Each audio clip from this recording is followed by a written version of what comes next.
A little bit about the India-Nepal relationship. I know you're running out of time, just a few minutes. The India-Nepal relationship has gone through lots of ups and downs. We know the ups. But the downs right now are around this map that the former Prime Minister, KP Oli, where parts of Indian territory, we all know that, Libya-Dhura and the whole Kalapani issue, a part of your map now. How do you resolve that? It's a contested terrain, competing narratives are there. When do you go back to the British days? Which map do you refer to? What exactly is the origin of the river Kali? So Nepal took a position based on some historical documents that Libya-Dhura and that Chutse Naksa, as we call it, that pointed map belongs to Nepal. India has not agreed. So let's settle it on the basis of documents, historical things. Has to be through negotiations, and let's not allow this to disrupt other aspects of this very rich, multifaceted dimensions.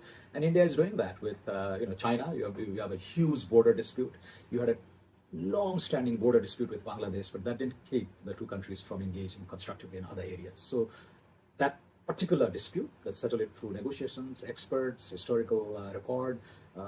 Through the established mechanisms, foreign secretary to foreign secretary mechanisms. Let's get the map guys into the scene, and so there's a very healthy, very constructive way to resolve this, and not be too miffed about what a particular country chose to do at a particular time in history for whatever internal reasons. Okay, so you think that it can be resolved if both put their minds in it? We haven't even started the conversation. That's right. So Nepal took a position. There was unprecedented unanimity in Nepal's position. Right. India took a different view, and there's some discrepancy in how the pre-47, post-47 documents and records could be assessed and interpreted.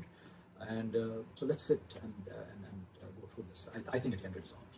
So you talked about the India-China relationship, particularly bitter right now because of Chinese troops amassed on the line of actual control. But it seems as if China, which is a good friend of Nepal's, and your Prime Minister, Mr. Prachand, has just returned from Beijing, and prior to that from India. But my question is about Chinese power plants or manufacturing power plants in Nepal. And the Indian government has said that India will not buy power from Nepal if it's manufactured by China. So it's a bit of a bind for Nepal. A lot of these power projects. So Nepal has huge potential in hydropower. 80,000 megawatts, how much is it? At least 40,000 commercially viable, theoretically going up to 80, even 100,000 megawatts of clean energy, which can do wonders to displace dirty sources of fuel in India and even Bangladesh. And so in an era of climate change, it's a shared global sort of public good and all that. A lot of our projects are actually funded by private capital. The state is only 1/3 now, 2/3 is private capital.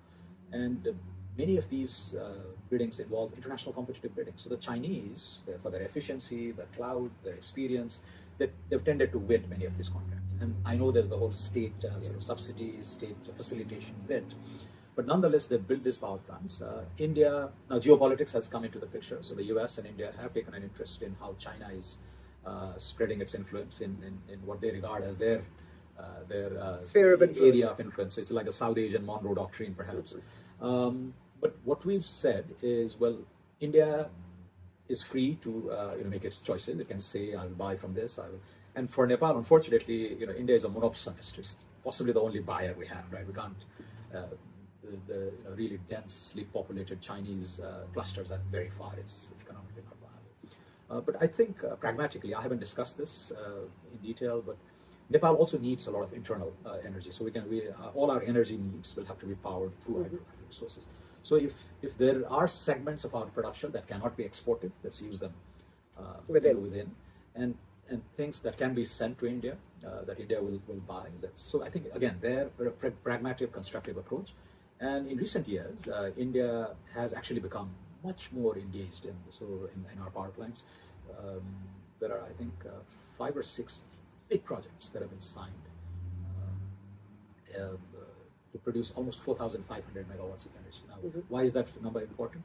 For the last 100 years, we've only produced 3,000 megawatts so far, and yet there's 4,500 megawatts of energy being produced through Indian state-owned enterprises. The Satlas, for example, is doing Arun.